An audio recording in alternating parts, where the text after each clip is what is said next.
Second hand mobile phone വാങ്ങാൻ പോകുന്നവരാണോ നിങ്ങൾ? ഈ കാര്യം ശ്രദ്ധിക്കുക. നമസ്കാരം പ്രിയപ്പെട്ടവരെ.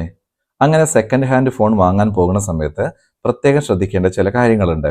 ഒരു പക്ഷേ നമ്മൾ ആ വാങ്ങാൻ പോകുന്ന ഫോണ് വേറെ എവിടെന്നെങ്കിലും മോഷ്ടിച്ചു കൊണ്ടുവന്നിട്ട് ഒരു ബ്ലാക്ക് ലിസ്റ്റിൽപ്പെട്ടുള്ള ഫോണാണെങ്കിലോ? നമുക്ക് പണിയാവല്ലേ? ഭാവിയിൽ നമുക്കത് പണിയാകാൻ സാധ്യതയുണ്ട്. കാരണം ഒരുപാട് കുറ്റകൃത്യങ്ങളൊക്കെ മൊബൈൽ ത്രൂ നടക്കുന്നത് കൊണ്ട് അങ്ങനെ ആരെങ്കിലും ദുരുദ്ദേശത്തിൽ യൂസ് ചെയ്തുള്ള ഒരു ഫോണാണ് നമ്മൾ വാങ്ങാൻ പോകുന്നതെന്നുണ്ടെങ്കിൽ ആ കുടുങ്ങിയില്ലേ? അപ്പോൾ സെക്കൻഡ് ഹാൻഡ് ഫോൺ വാങ്ങാൻ പോകുമ്പോൾ ഈ കാര്യം കൂടെ ഒന്ന് ഓർത്ത് വെക്കുക. ആദ്യം നമ്മൾ വാങ്ങാൻ പോകുന്ന മൊബൈൽ ഫോണിന്റെ IMEI നമ്പർ എടുക്കുക. അതെങ്ങനെ എടുക്കുക എന്നുള്ളത് അറിയില്ലേ?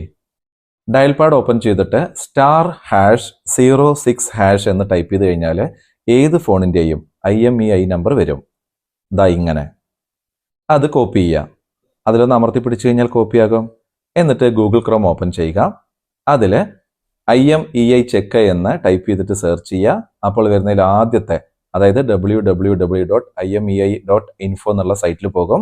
അതിൽ കണ്ടോ ചെക്ക് IMEI നമ്പർ എന്ന് പറഞ്ഞിട്ട് അതിന്റെ താഴത്തെ കോളത്തിൽ IMEI നമ്പർ പേസ്റ്റ് ചെയ്യുക. എന്നിട്ട് ചെക്ക് IMEI നമ്പർ എന്നുള്ളത് കൊടുക്കുക.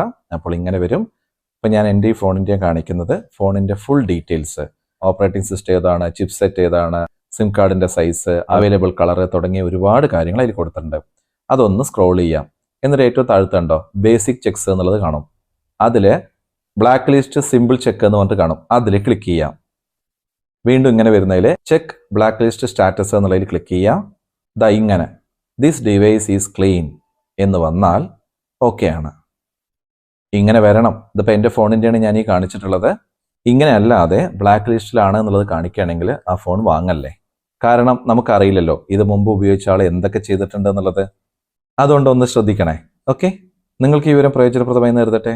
എന്നാൽ ശരി, അടുത്തൊരു വിഷയമായിട്ട് അടുത്ത വീഡിയോയിൽ അടുത്ത് തന്നെ കാണാം. ലോകാ സമസ്ത സുഖിനോ ഭവന്തു.